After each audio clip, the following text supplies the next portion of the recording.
아멘. 참 주일학교가 굉장히 중요한 기관이죠. 어떤 교회든지 항상 다음 세대를 향한 교육부는 중요한 기관입니다. 특성화생 남성교, 여성교도 다 어떤 이런저런 부모로 다 감당하고 있는 줄 믿습니다. 우리가 특별히 더 기도하고 또 감당해야 될 텐데요. 참 우리 자녀들을 우리가 생각해 보면 좀 희망이 있고 뭔가 소망이 있고 기쁨이 있고 이렇게보다는 염려가 되고 걱정이 되고 또 좀 더 몰입하면은 한숨도 나고 그렇게 되는 것 같아요. 그럼에도 불구하고 하나님의 크신 은혜가 우리 학생들에게 또 주일학교 어린이들에게 있기를 소망합니다. 우리나라가 참 문제가 많다고 하잖아요. 여러 가지 중에 하나는 이 수도권 집중의 문제라고 합니다.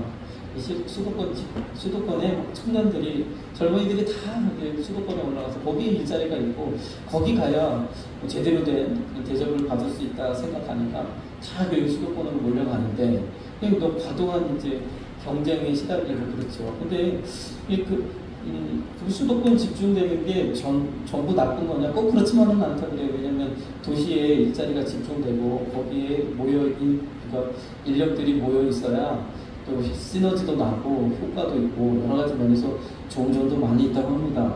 그럼에도 불구하고 우리나라는 왜 문제냐? 문제는 청년들이 다 수도권에 올라가서 열심히 자기 삶을 영위하고 도전하고 하는 건 좋단 말이죠. 그런데 기존에 수도권에서 이제 더 이상 생산을 하지 않는, 더 이상 이러한 혁신이나 이런 것에 관계가 없는 그런 사람들이 여전히 서울에 눌러 앉아 있는다는 게 문제라는 겁니다. 그래서 그분들이 빠져줘야 젊은이들이 거기서 다시 새로운 일들을 찾아내고 그렇게 할 텐데 그분들이 여전히 그 자리를 붙잡고, 왜냐하면 서울을 빠져나오는 순간 도태된다고 생각하고 또는 서울 집값은 여전히 오르잖아요. 그래서 가만히 집 가지고 땅 가지고 있으면 그냥 불로소득 계속 들어오는데 거기를 팔고 지방으로 내려가면 지방은 이제 앞으로 계속 집값이 떨어진다고 하니까 도저히 그럴 수 없는 그런 부분들이 있죠. 그래서 이것이 참 문제라고 합니다. 그래서 여러분들은요,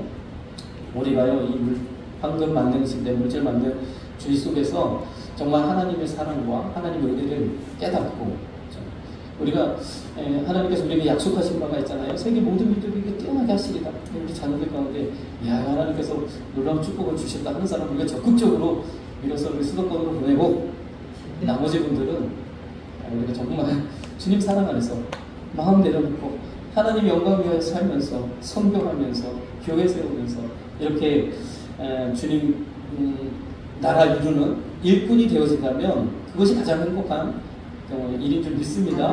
우리가 조금 수도권에 가지 못해서 여러 가지 그들보다는 좀 덜 거리가 되고 또는 그런 부분들이 있다 할지라도 하나님께서 반드시 저와 여러분들 중에서 지금 우리가 이렇게 살아가게 하시는 것처럼 우리 자녀들 세대도 마찬가지로 또한 살아가게 하실 줄로 믿습니다.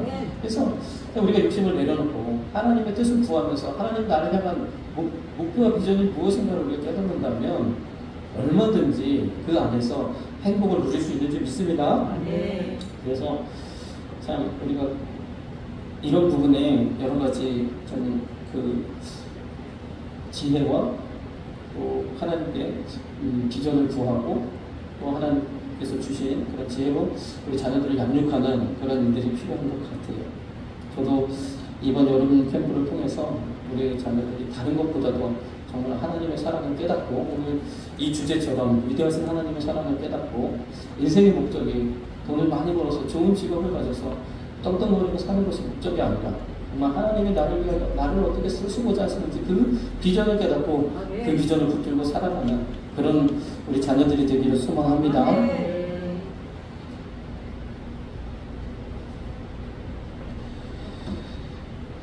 자, 오늘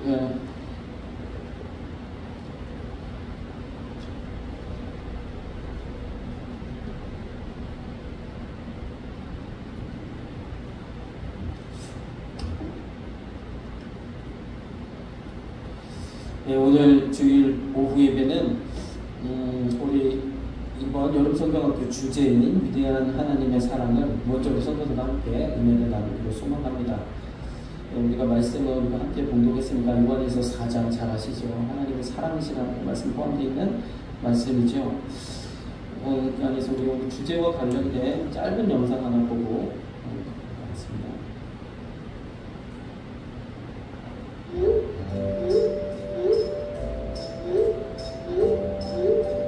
우리는 그리스도인이 되었는데 왜 행복하지 않을까요?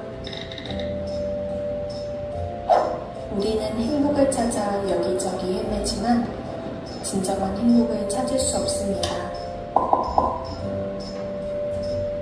하나님은 사랑이시라.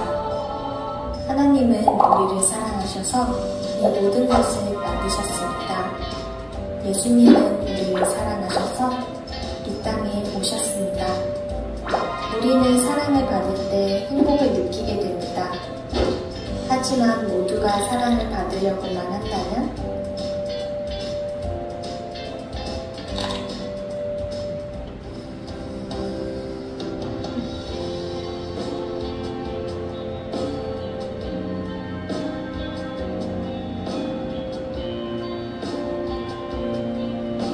예수님은 이 땅에 오셔서 사랑을 보여주셨습니다.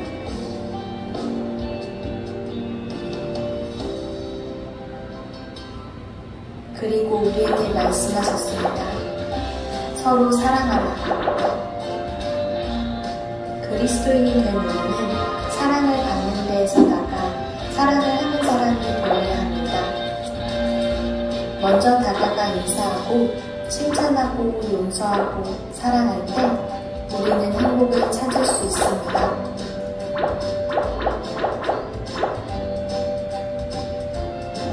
히즈쇼 여름성경학교 사랑하기 프로젝트를 통해 우리 모두가 사랑을 실천하고 경험하길 기대합니다.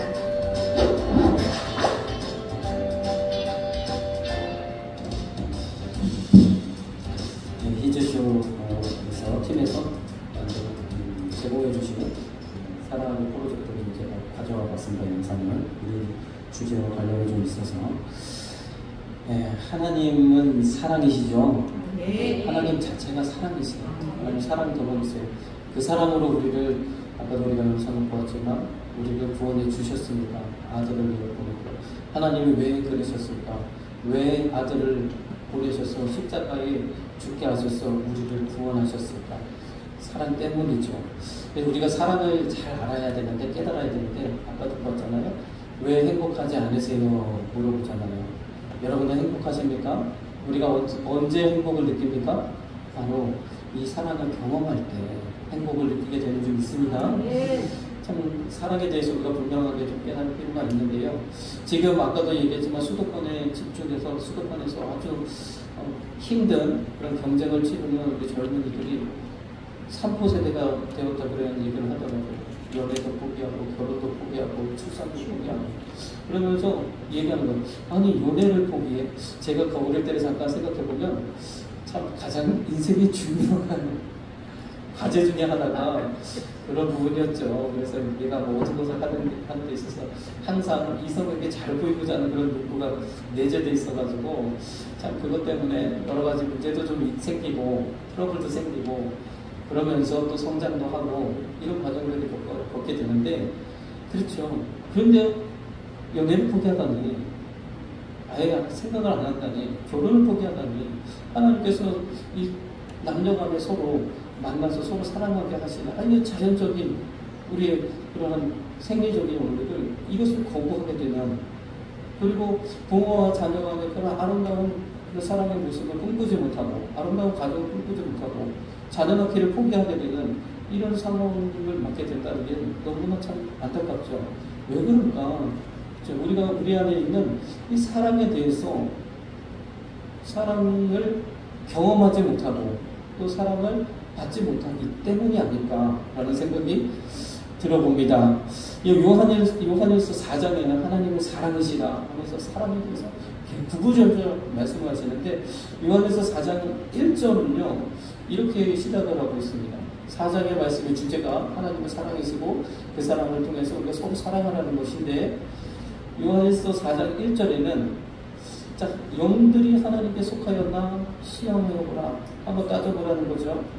그러면서 쭉 말씀이 전개되는데 7절에는 이렇게 말씀하고 있어요. 사랑하는 자들아 우리가 서로 사랑하자. 사랑은 하나님께 속한 것이니. 사랑이라는 우리가 정말 이 두 글자 사랑이라는 이 주제가 이 감정이라고 할까요? 아무튼 이 현상이 하나님께 속한 것이라 이야기하고 있다는 거죠. 놀라운 일입니다. 그래서 자, 하나님께 속한 영이 있는지 시험하라. 영이 있는데 하나님께 속한 영이 있고 마귀에게 속한 영이 있어서 우리는 이것을 구분하고 분별할 수 있어야 된다 말씀하시면서 하나님께 속한 것이 있는데 그것이 무엇이냐? 사랑이라고 얘기하는 거죠. 그러면 하나님께 속한 영이 있듯이 사랑은 하나님께 속한 것이다. 그러면 하나님께 속했나 안 속했나, 그 영이 하나님께 속했나 안 속했나 알아볼 수 있는 방법은 무엇이겠습니까? 사랑이 있는가를 보면 안다는 거죠.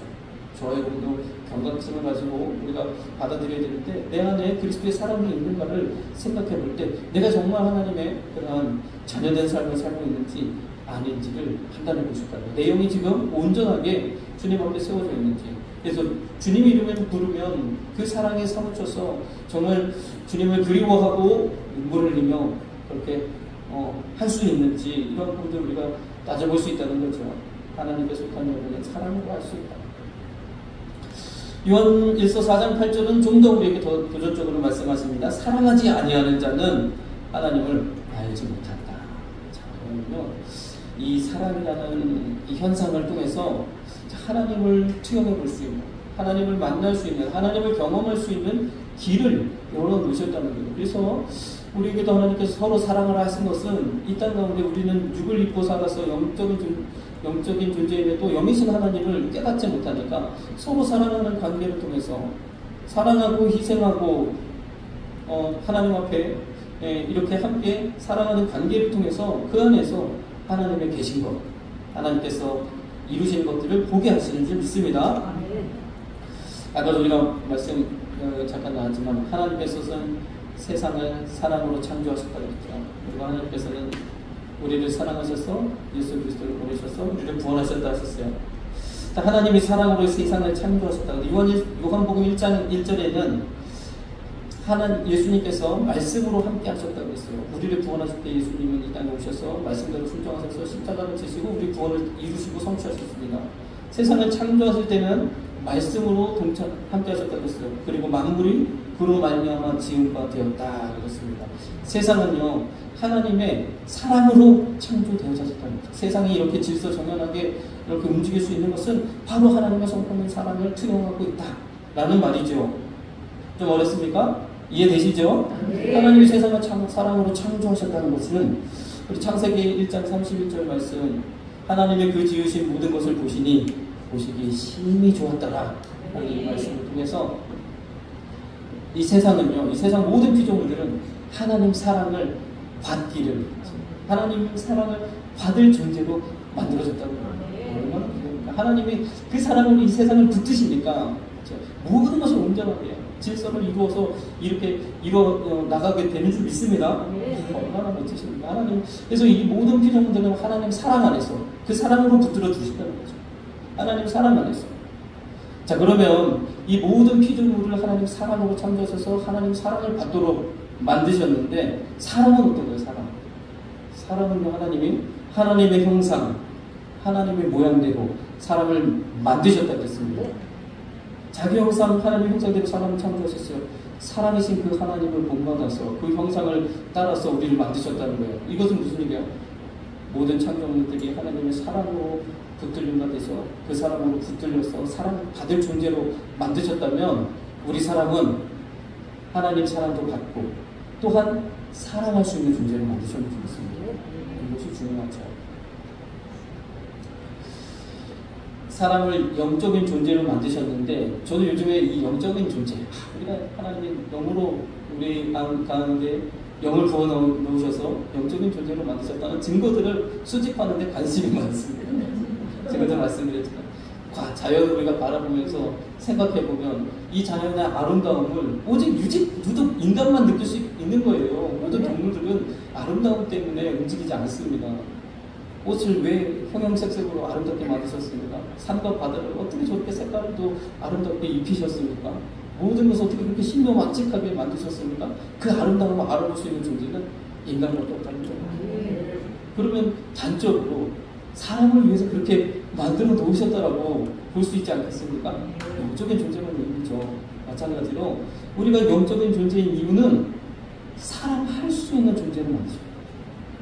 사랑해야 되는 존재로 만드셨기 때문에 그런 거예요. 그럼에도 불구하고 사랑하지 못한다면 우리가 아까 말한 것처럼 아까 던져진 주제처럼 불행해질 수밖에 없다는 거죠.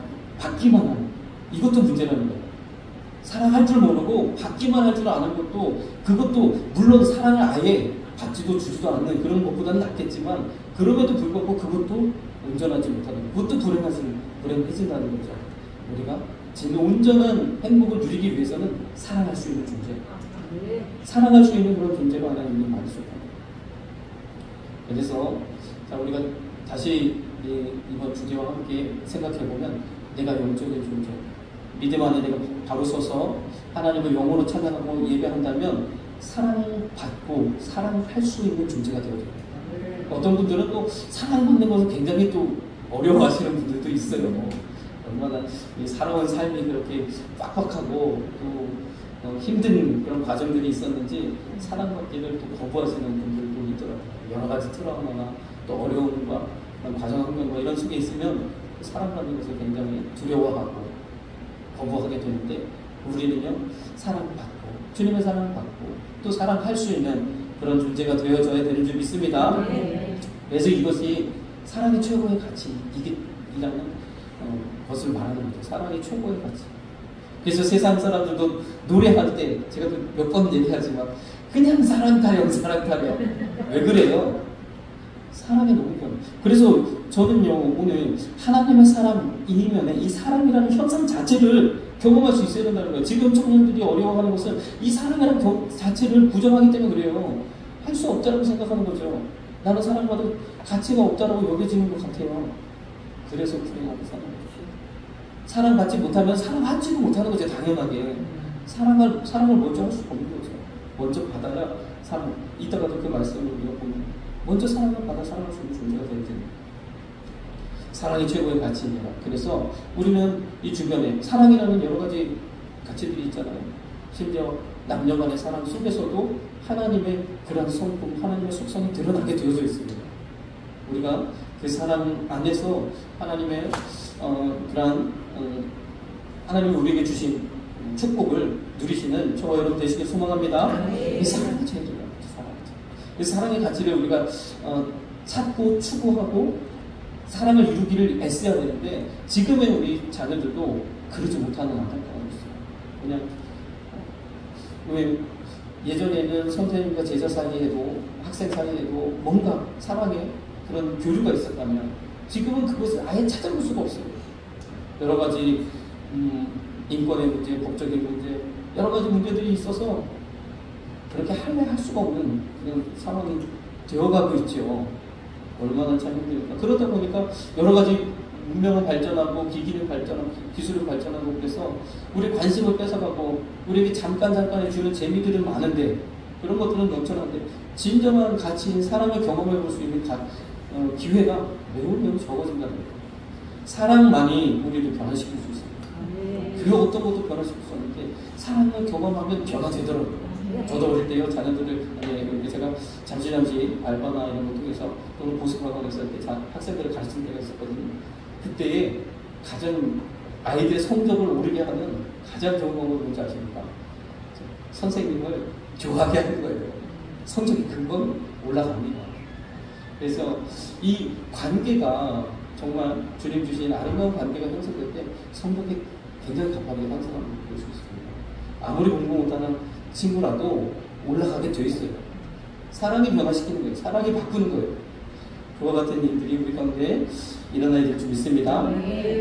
창세기 6장 3절에 보면 사랑의 하나님께서 이 죄에 대해서 정의를 하시는데 이렇게 하셨어요. 나의 신이 나의 영이 영원히 사람과 함께 하지 아니한다. 그래서 현상적으로 어떻게 나타납니까? 사람의 죄악이 세상의 관용함과 그 마음의 생각의 모든 계획이 항상 악하다.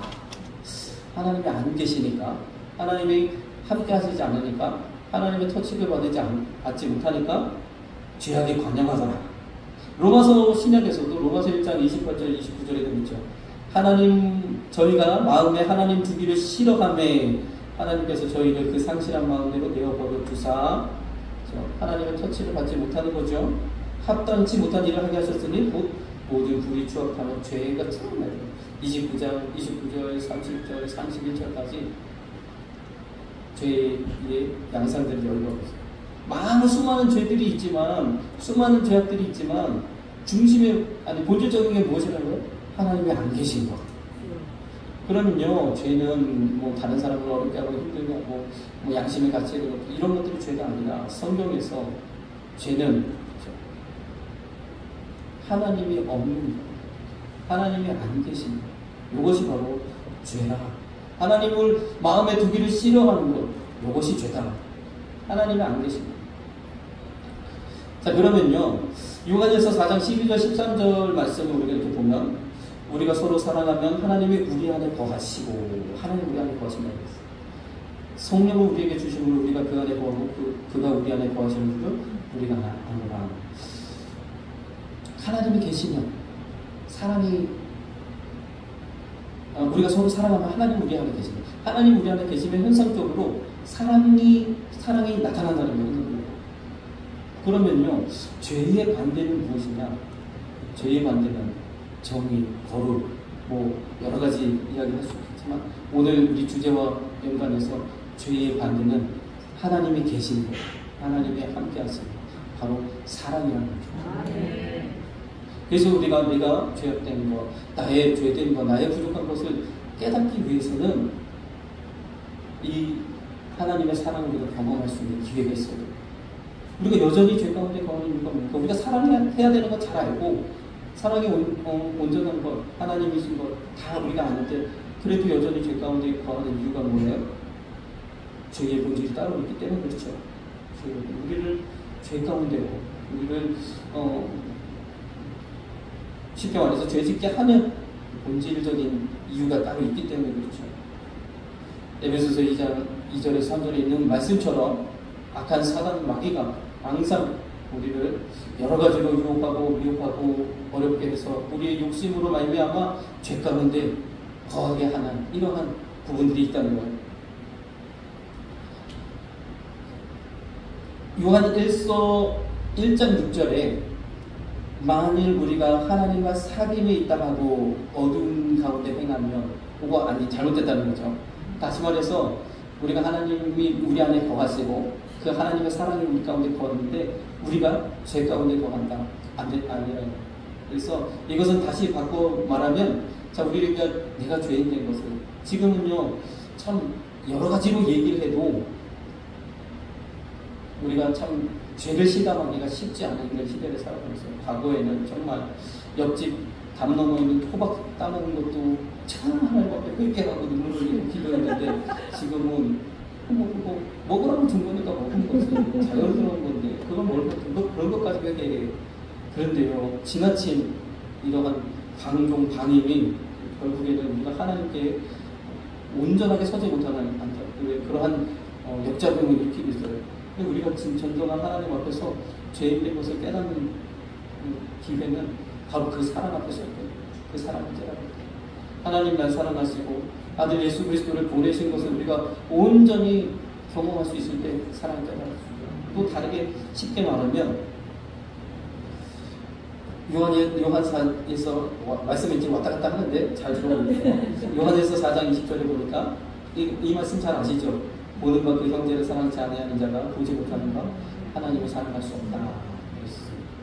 그래서요, 우리가 사랑하는 사람 앞에 선다고 한번 생각해 보십시오. 우리가 연애할 때는 한번 생각해 보세요. 사랑하는 사람 앞에 선다 때, 그렇죠? 그때에 나의 부족한 거, 나의 연약한 거, 나의 그런 것들을 깨달을 수 있는 그런 기회가 찾아오게 되는 거예요. 나를 바로잡을 수 있는, 온전하게 세울 수 있는 그런 기회를 얻게 됩니다. 그렇죠. 저도 그런 것 같더라고요. 옷 하나도 제대로 입고 지금처럼 머리를 이렇게 덥수룩하게 하지 않고 온전하게 그렇게 입게 되죠. 우리가요, 나의 약함, 나의 연약함, 나의 부족함, 더나 나의 죄를 깨닫기 위해서는 이러한 가정들이 필요하다. 이런 거죠. 사랑하는 사람, 그런 사랑의 관계를 통해서 내 자신을 투영해 볼 수 있는, 내 자신을 점검해 볼 수 있는 그런 기회가 필요하지 있습니다. 이번 여름성경학교를 통해서도 우리 학생들에게, 우리 자녀들에게 이와 같은 기회가 주어지기를 소원합니다. 이와 같은 기회가 주어지려면 정말 사랑받은 기억이 필요하거든요. 그래서 우리 부모님들은요, 명심하시고 우리 자녀들을 정말 그리스도의 사랑으로 양육해야 될 필요가 여기 있는 줄 믿습니다. 정말 주님의 사랑으로. 야단치지 말라는 말이 아니죠. 주님의 사랑으로 하는 것을. 주님의 사랑이 거하시면 오히려 책망할 때 책망해야 되는 거죠. 주님의 사랑으로 양육하시는 저와 여러분 되시기 소망합니다. 그러나 어떤 것을 끝까지 사랑은요, 이례적이지 않다는 거죠. 끝까지 하나님께서 우리를 포기하지 아니하시고 사랑하셨던 그 모습처럼 우리 자녀들을 향한 마음을 가지고 믿음으로 나아가시는 저와 여러분 되시기 소망합니다. 그래서요, 우리 나를 사랑하셔서 우리가 이 사랑의 가장 대표적인 게 하나님을 생각할 때, 하나님 날 사랑하시는데 우리가 그 관계를 온전하게 그 하나님의 사랑을 경험한다면 하나님 앞에 설 때에 어떻게 우리가 서겠습니까? 정말 내 자신을 내려놓고 나의 부족함을 고하고 나의 연약함을 내려놓고 하나님 앞에 회개하면서 나아갈 수밖에 없는 줄 믿습니다. 그래 하나님의 사랑이 우리를 보내시고, 그래서 요한일서 1장 9절에는 이렇게 말씀합니다. 우리 죄를 자백하며 저는 미쁘시고 의로우사 우리 죄를 사하시며. 왜요? 나를 사랑하시기 때문에. 나를 사랑하시는 그분께 우리가 이것을 고백하는 거죠. 고백할 때에 하나님은 모든 것을 이미 용서하기로 작정하셨는 줄 믿습니다. 요한일서 4장으로 우리가 다시 돌아와 보면 이와 같이 이 사랑은 정말 놀라운 위대한 겁니다. 우리가 죄를 이기기를 소망하죠. 중독에서 벗어나기를 소망하고요. 모든 죄악된 습관에서 빠져나오기를 소망합니다. 무엇이 필요합니까? 바로 이 사랑이 필요합니다. 우리가 세상적으로는 뭔가 이런 도움이 필요합니다.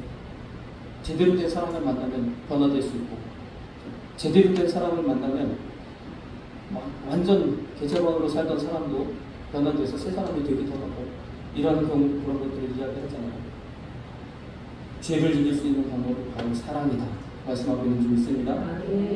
사랑이 우리에게 온전히 이룬 것은 우리로 심판날에 담대함을 가지게 하려 한다. 또 18절에 사랑 안에 두려움이 없고 온전한 사랑의 두려움을 이어주죠. 두려움을 이길 수 있는 방법은 무엇이에요? 하나님의 사랑을 경험하는 겁니다.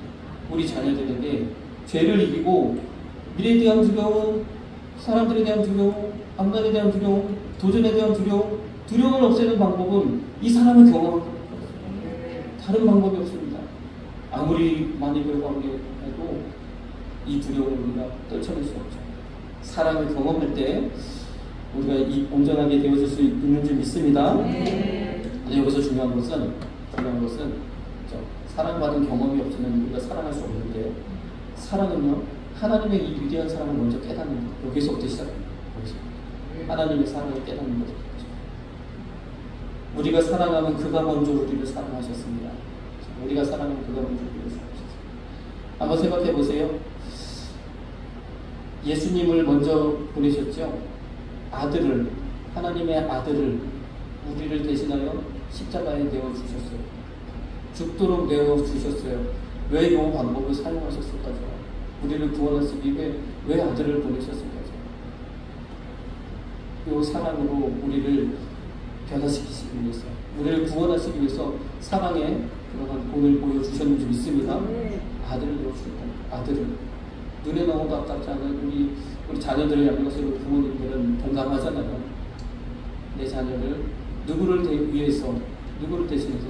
우리 사랑의 원작단 손양원 목사님은 아들을 죽인 그 아들을 양아들 삼는 내 두 아들 정말 믿음으로 잘 성장해서 이 나라의 믿음의 일꾼 되어질 것이 보장된 그러한 아들을 죽음으로 몰아넣은 그 정말 참 그 사람을 품어서, 안 그러면 그 친구를 양가대 삼지 않으면 그 친구들은 살인죄로 기소가 되고 죽임을 당할 것이 뻔했거든요.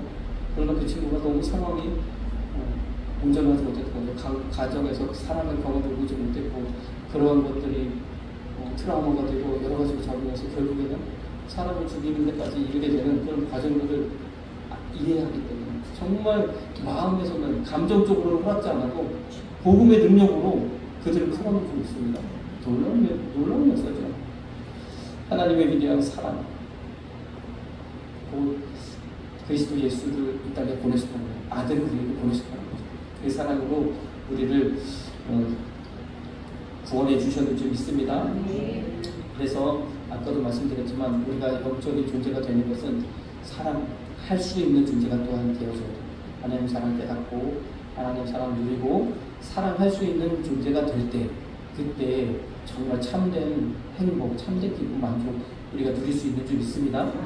그래서 요한일서 4장 11절 말씀처럼 사랑하는 자들아 하나님이 이같이 우리를 사랑하셨음즉 우리도 서로 사랑하는 것이 마땅하도다. 그래서 서로 사랑하라고 하는 거죠. 서로 사랑하라고 하는 거예요. 하나님 무거운 짐 주시려고 우리가 서로 사랑하라는 게 아니에요. 이게 답이기 때문에 그렇습니다. 이게 방법이기 때문에 그래요. 모든 것을 능히 이기고 하나님의 그런 사명을 감당하기 위해서는 우리가 서로 사랑해야 되는 줄 믿습니다. 아까도 말씀드렸죠. 보는 바 형제를 사랑하지 아니하는 자가 보지 못하는 바 하나님을 사랑할 수 없다. 22절에 우리가 이 계명을 주께 받았으니 하나님을 사랑하는 자는 또한 그 형제를 사랑할지니라. 보고는 자녀에게 사랑으로 양육할 의무는 우리 성도들은 서로 사랑으로 하나되 그러한 하나님의 비전이 있는 줄 믿습니다.